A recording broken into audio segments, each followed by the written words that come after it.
Yang jelas dia ketarik ke ma'rifatullah, bukan ke arah dunia. Contoh, dia habis nyalek, ternyata nyaleknya ini nggak berhasil. Nyalek. Nyalek. Maaf, nyalek itu apa artinya? Nyalek. Oh, nyalek. Ya. Ternyata nggak berhasil. Maka dia tidak lupa diri, akhirnya geleming ngomong sendiri. Nah, terus orang bilang ini wali jadab. Nah, untuk jaswa ini wali jadab atau tidak ya bukan ranah kita. Kalau kita merasa nggak wali, nah, ciri wali itu biasanya istrinya galak. Kalau saya mah bukan wali, enggak. Iya, Sayyidina Umar itu takut jin tapi tidak takut istri. Iya. Karena istri itu adalah orang yang sakti, bisa menghidupkan barang yang mati, bisa mematikan barang hidup. Bukan dukun santet yang sakti, mempunyai dua alam itu ya. iya, luar biasa. Dan itu di Allah Ta'ala sendiri yang mengatakan inna kaida syaitan kana dha'ifa. Ya, kalau setan mah lemah. Kali istri inna kaidakunna azim. Jadi istri jangan takut jin, setan, tapi takutlah Dengan istri. Allah. Karena prank ya. Nah, adapun kalau sukma itu karena perbedaan pendapat. Di satu sisi orang hilang jiwa itu ya sukma, di satu sisi ada yang dari perbedaan istilah saja. Ada orang yang muslim tapi nggak percaya sukma. Ada orang yang percaya dan itu meyakini dan manifestasi dari makna ruhul yaqadhah. Ada ruhul hayah, ruhul yaqadhah. Nah, ruhul yaqadhah ini yang orang menyebut sukma. Ada sebagian pendapat orang saja. Tapi sebagian muslim tidak percaya, wah itu sukma itu nggak ada, adanya kita itu ruh. Karena dia membahas ruh, wa yasaluna kana ulir ruh min amri rabbi wa ma kuntu minal ghafilin. Makanya kenapa kok debat ya karena memang perselisihan ini sudah dipastikan Allah Ta'ala ini jelas selisih. Orang bahas sesuatu yang nggak kelihatan dibahas dan sukma nggak bisa diteliti. Maka untuk membedakan ini UDGJ atau nah, sedangkan UDGJ sendiri itu berbagai macam varian, ada 12 tingkatan UDGJ. Kemarin kita belajar penanganan UDGJ ini ada 20 varian. Varian yang pertama dia stres, sampai varian yang paling tinggi itu dia lupa dirinya sendiri sampai nggak bisa nyebut dirinya sendiri. Nah, itu backgroundnya adalah dilihat dari ranah sebelumnya. Apa membedakan ini majdub atau UDGJ. Nah, sebenarnya kita juga kalau istrinya terlalu galak kita nggak siap itu bisa jadi UDGJ. Dia marah nggak teratur, nggak tenang pikirannya, gelisah, nggak bisa tidur. Nah, itu juga bisa stres tapi level paling bawah. Jadi sebenarnya sama nggak bisa bahagia itu stres. Termasuk bagian UDGJ tapi level paling bawah. Maka kalau ditanyakan ini gangguan jiwa ya jiwa yang mana ya? Tapi ya jelas gangguan jiwa, banyak orang gangguan jiwa tapi level paling bawah. Sedangkan mahdub itu adalah dia ketarik yang menarik Allah Ta'ala sendiri. Dia lupa diri tapi kan nggak lupa Allah. Dia selalu baca misalkan apa itu baca Quran ya, terus tiba-tiba Allah terus nyari terusnya nama Muhammad karena tertarik, dia nggak ingat diri sendiri, ngelembing tapi yang ditelemingi tentang keesaan Allah Ta'ala, bukan saking ingatnya Allah lupa perintahnya. Kadang nggak sholat, kadang lain sebagainya. Tapi itu termasuk secara syariat orang majdub itu tetap UDGJ, tetap dia termasuk rufi al-qalam, tidak kewajiban sholat. Karena apa? Dirinya sendiri aja tidak sadar. Misal ada cerita wali yang ketika dia tidur tidak menjalankan syariat itu karena dia sudah rufi al-qalam, sudah tidak kena mukalaf gitu loh. Dianggap tidur hukumnya seolah seperti orang tidur. Jadi yang ada pun sukma itu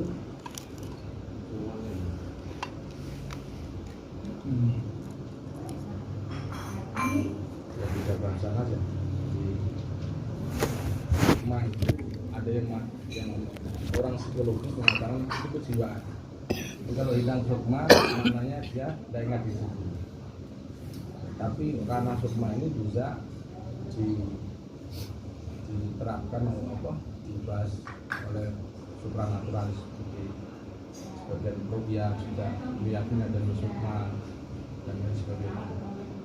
Jadi sukma itu kalau yang mempercayai sukma itu berarti tafsiran dari ruhul yaqob. Ada ruhul hayat, ruhul yaqob. Ruhul yaqob itu sukma. Kalau percaya sukma, jadi sukma itu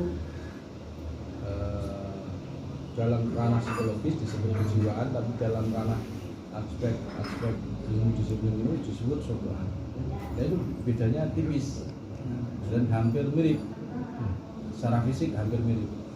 Kalau psikologis ya memang dia booming, cuman dia itu tidak masbuk, karena masbuk ingat Allah lah. Dia delemennya ini karena melihat suasana yang berbeda, misalkan dia diikat tangannya, fisiknya dia seperti ini. Ternyata dia dari metafisik ternyata dia sebenarnya terikat dan seterusnya. Jadi secara fisik kalau dilihat perbedaannya tidak ada. Nah, jadi terus tergantung yang yang menghadapi masalah itu, apakah dia backgroundnya psikolog dan ilmiah, atau backgroundnya dia ini memang orang yang supranaturalis, jadi spiritualis, dia seorang kiai atau apa Ustaz, maka dia akan melihat di dunia lain dia ini mungkin terikat, sulit dan seterusnya. Jadi kalau dibenturkan ini ya nggak nyambung, karena ini nggak percaya sukma, ini percaya sukma. Orang psikologis ngomong nggak ada sukma, ini kejiwaan yang spiritualis ngomong ada, ini saya lihatnya dia di sini bla bla bla. Jadi tapi fisiknya sama, dia tetap nggak ingat Allah, dia ingat yaitu dia tempat yang gelap bertahun-tahun dan seterusnya, diikat di batu dan seterusnya. Itu perbedaannya. Kalau secara fisik, nah pertanyaannya kalau di kita bagaimana kalau di ziarah? Ya kalau di ziarah, kalau dia lihat yang menangani kalau tim ambil sebetulnya kemungkinan juga dia ngerti, maka ditarik aja sebenarnya dengan kalimat innal ladzi farada 'alaikal qur'ana laradduka ila ditarik sering-sering begitu. Kalau masih lihat backgroundnya dulu gimana. Nah bedanya itu ketika latar belakang aja. Jadi kalau yang stres murni pasti dia punya tekanan batin dan seterusnya. Tetapi kalau sukma enggak, dia tiba-tiba ya aktivitas biasa, enggak ada masalah, tiba-tiba tidur enggak bisa dibangunin, terus dia ngelemeng dan seterusnya. Ya ada dampak. Itu perbedaan yang signifikan itu terkait antara sukma dan kejiwaan, tergantung historisnya seperti apa. Jadi diagnosa dengan keluarganya dulu. Harus diagnosa. Makanya sebelum ruqyah harus diagnosa. Jangan sampai ini dia muntah nggak ngerti muntahnya kenapa, apakah karena santet atau memang peruqyahnya belum mandi. Kan harus husnudon. Peruqyah belum mandi kan sudah 3 hari menangani pasien terus. Ya terus ya keluar ya. Kecet gitu ya. Gue kecet ini. Ampun dia bilang ini pasti santet ini. Kosong gigi bilang kalau perusahaannya nggak mandi ya. Belum kosong gigi. Iya. Dan yang sering ada masalah yang memang itu. Jadi pasien muntah itu bukan karena hasil ruqyah, tapi karena kebanyakan ruqyahnya terlalu banyak. Nah, ini pasien lupa mandi, tidak pernah mandi junub pulang. Biasanya sikat gigi. Nah, Jadi kalau tidur udah yang hilang sukmanya tidur itu. ya, jadi dari beberapa riwayat ruhul yaqdhah itu kalau ruhul hayah tetap di diri sendiri. Ruhul yaqdhah ketika tidur dia, lah bahasa lain ruhul yaqdhah itu ruhul sultaniyah, ruhul macam-macam, tergantung pendapatnya ulama mana. Tapi intinya sama. Jadi di satu sisi ada ruh ada di satu ini. Sekali lagi itu kalau lihat backgroundnya, saya yang mengatakan backgroundnya orang psikologis, orang sains, orang nggak akan percaya sukma, karena sukma itu nggak ada di penelitian, nggak bisa diteliti. Ya, nah beda dengan spiritualis, para kiai, ulama dan sebagainya. Dia itu mempercayai keilmuan yang dideteksi dengan hasil riwayat. Menurut pendapat ulama ini alim. Nah, kalau menurut saya kan maka dijerak ndak apa namanya, ndak diajukan satu menerima ini ditolak yang lain enggak, tapi dipadukan dengan alamiah, ilmiah dan nah kalau dia UDGJ maka secara ilmiah dan alamiah itu metodenya memakai mibukhoro.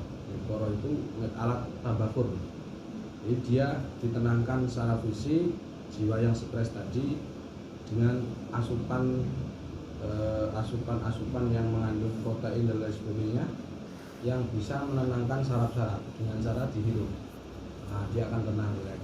Tapi kalau tabakurnya bahannya pakai apa namanya Hello. anggap baik ikan asin dan sebagainya, ya jelas orang tambah muntah, gitu loh. Lagi kan terasi ya.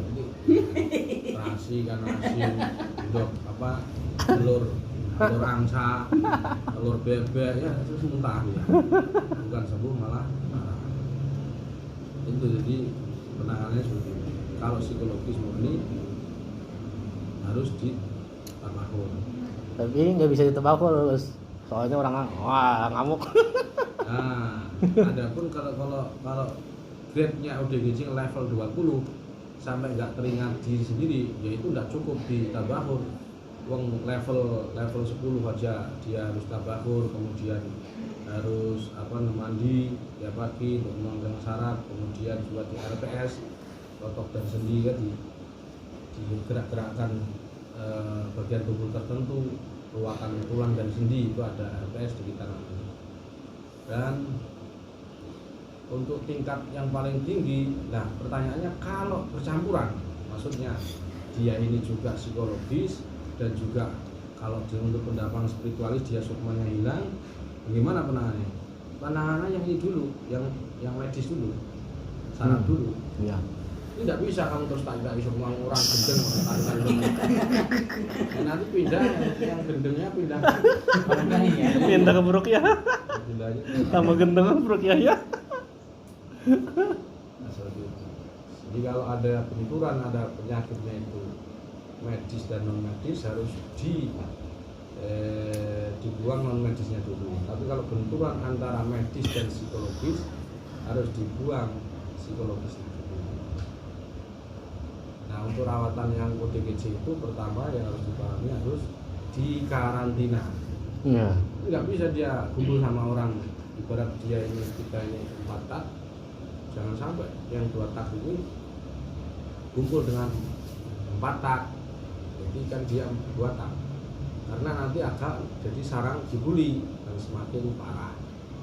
Jadi dia harus dikarantina, ditangani pertama, kemudian yang kedua rambutnya dipotong supaya karena saraf itu kan pengaruh kuman, potong, berbijak ngobrol, kita kedunianya. Jadi kalau ngobat orang ODGJ kita harus belajar ODGJ.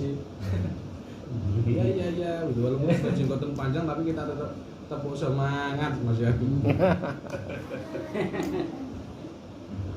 Terus ada baru terapi-terapi lain kayak tabakur, deganicu dan seterusnya, herbal. Baru ketika dia sudah kenal diri sendiri, aja agak sulit.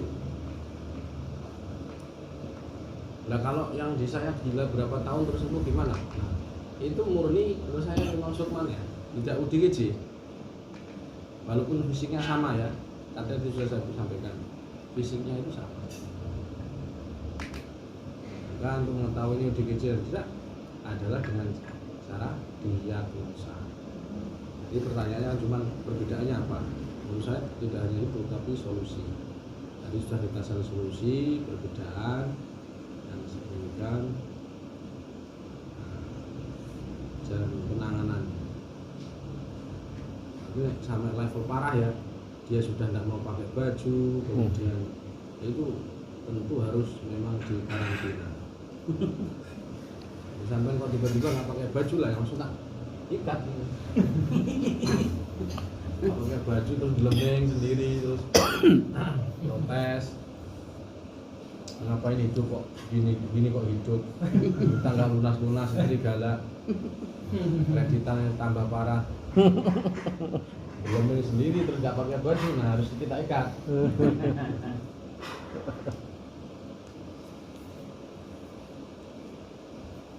Terus saya pamit dulu ya. Oh iya, hati-hati. Nanti kita tunggu sana. Ya belum tentu juga nanti tak Nah, iya kan malam ini nanti tak diskusi ini kita mau kemana masih enggak, nah baru kita nanti. Ya guys.